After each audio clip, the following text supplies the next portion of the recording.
Saludos a todos y bienvenidos nuevamente a una nueva aventura con curiosidades bíblicas. Seguimos desglosando palabra por palabra las escrituras inspiradas a los hombres por el Espíritu de Dios, sin hablar de doctrinas ni de preferencias religiosas. Simplemente explicamos las escrituras a la luz de su original hebreo bíblico, costumbres y cultura de la época.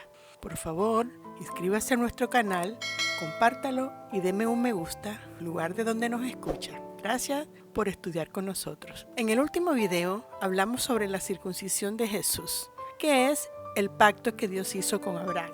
Y ese se llama el pacto de la circuncisión. Y como lo prometido es deuda, hoy hablaremos de la vida de Abraham, donde su historia comienza a narrarse desde Génesis 11:26 y nos habla de su origen. Comienza diciéndonos que el abuelo de Abraham, llamado Nacor, era descendiente de Sem, el hijo de Noé. Y Nacor tuvo un hijo llamado Taré o Terá, que es el padre de Harán, Nacor y Abraham.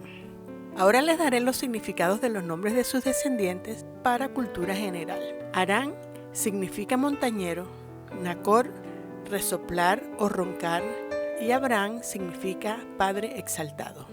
Harán engendró a Lot, Milca y a Isca. Él murió en Ur de los caldeos, dejando a sus hijos a cargo de su padre Terá. Lot significa escondido. Milca, nombre que se origina de Melca o Melec y significa reina. Isca significa vigilante o uno que mira hacia adelante. Nacor se casó con su sobrina Milca, la hija de Harán. Abraham se casó con Sarai, cuyo nombre se deriva de Sar, que significa dominar o princesa, y por eso se llama la princesa de Abraham, y ella era estéril.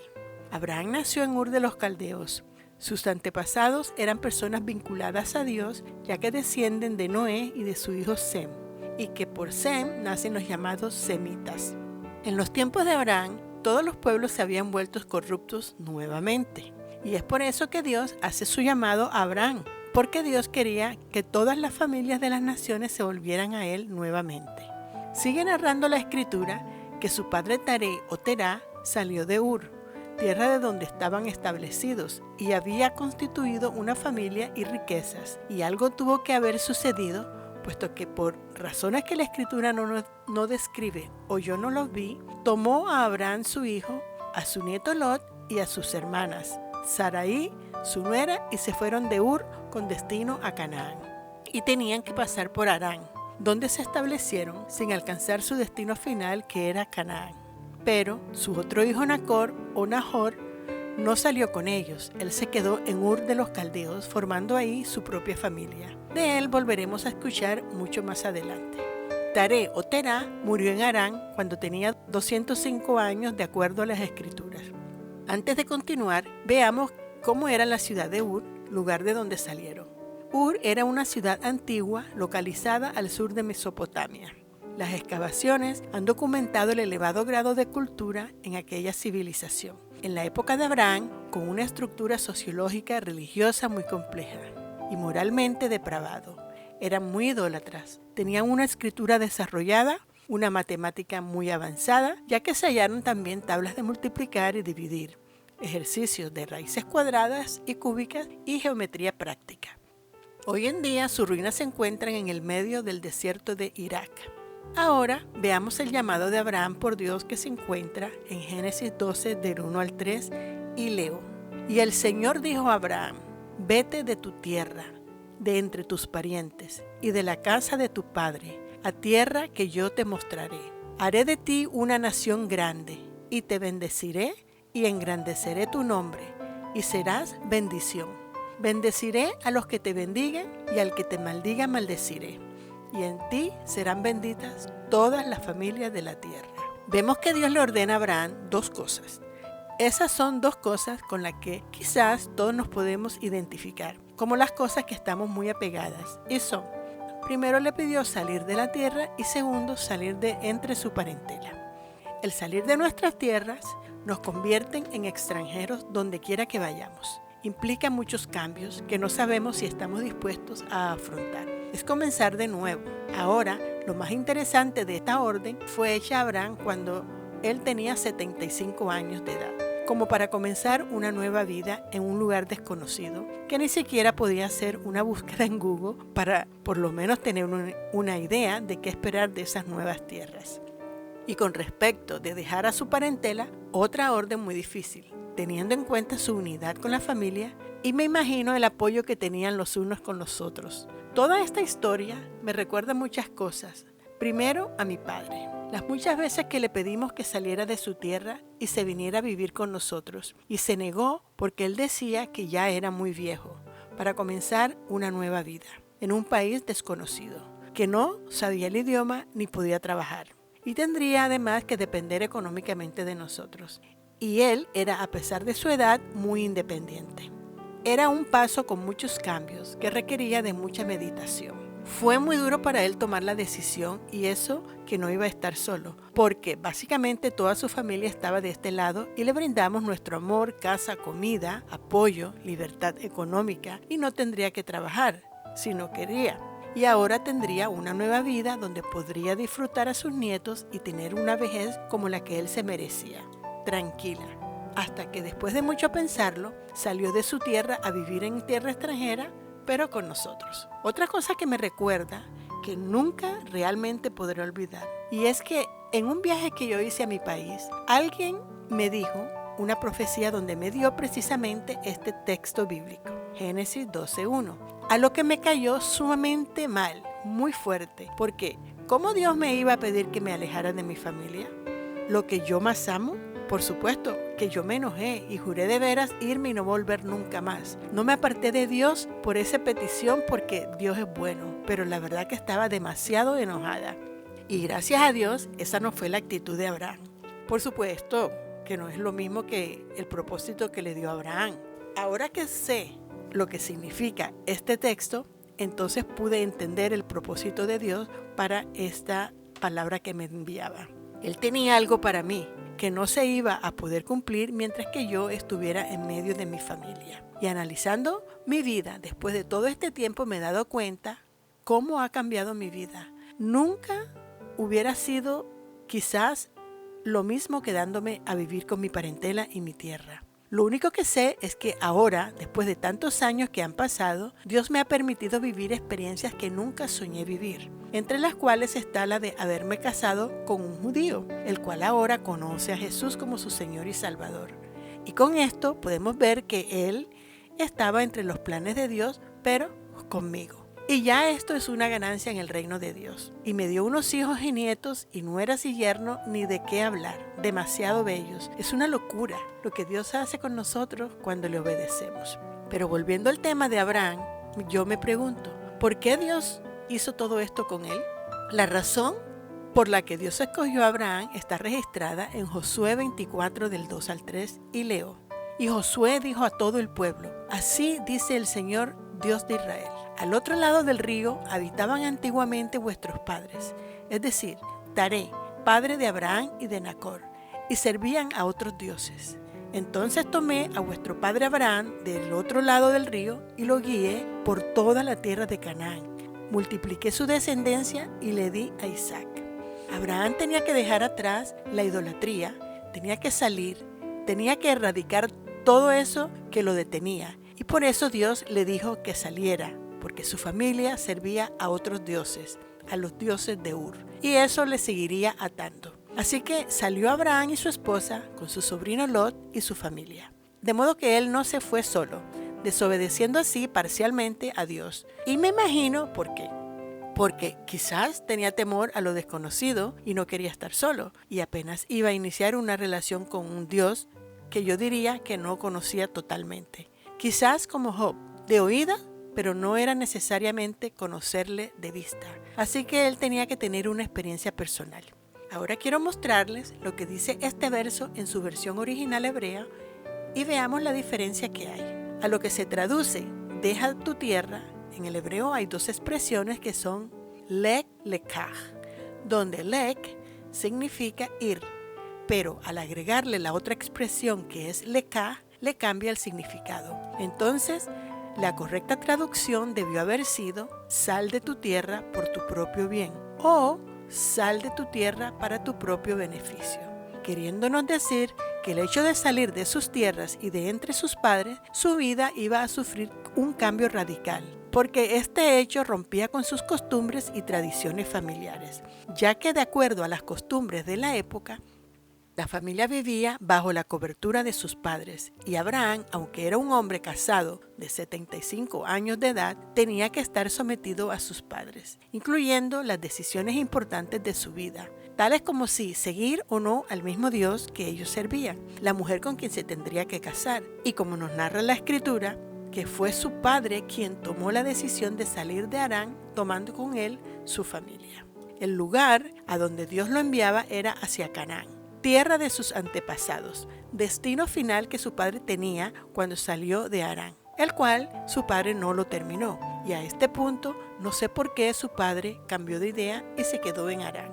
Eso mismo nos sucede a nosotros muchas veces, porque morimos y no alcanzamos nuestro destino o llamado por causa de nuestra propia comodidad y seguridad. No tomamos riesgo, no nos atrevemos muchas veces a tomar los retos que se demanda para conocer a un Dios verdadero. Veamos pues cuál fue el beneficio que Abraham sacó por haber obedecido al llamado de Dios. Dios le promete que si se anima a hacer lo que Dios le pide, haría de él una nación grande, lo bendeciría. Y cuando le dice que lo bendeciría, para Abraham eso fue muy fuerte, fue un cambio, porque él vivía muy triste ya que su esposa no le podía dar descendientes. Y para los hombres de esa época, tener descendencia era la bendición más grande que ellos podían desear. Y por eso cuando Dios le dice que engrandecería su nombre, eso quería decir que le estaba prometiendo o profetizando hijos. Y los hijos son la continuidad del linaje de un hombre. Abraham tenía la esperanza de tener descendencia.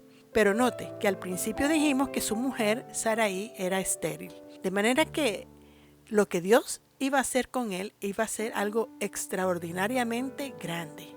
Y para que Abraham se sintiera más seguro o tranquilo o relajado, ya que ese viaje sería una gran aventura para él, Dios le promete que todo aquel que los bendijera o le haga algún tipo de bien, Dios mismo lo bendeciría. Y si alguno lo maldijere o le hiciera algún tipo de mal, Dios lo maldeciría.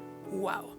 Y esta promesa hasta el día de hoy se cumple, porque cada país que recibe o acoge a un judío, ese país o esa persona es prosperado, porque ellos aportan grandes beneficios, son fuentes de bendición, y es por eso que esas naciones alcanzan el favor divino. Si no, miren a los Estados Unidos cómo han sido prosperados por causa de que abrieron los brazos a muchos de ellos.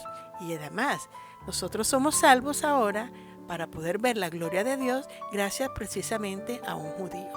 También me llamó la atención lo que le dice al final del verso 3, que dice, en ti serán benditas todas las familias de la tierra. ¿Qué dice? Familias. Y no dice simplemente todas las naciones. ¿Qué es realmente una familia?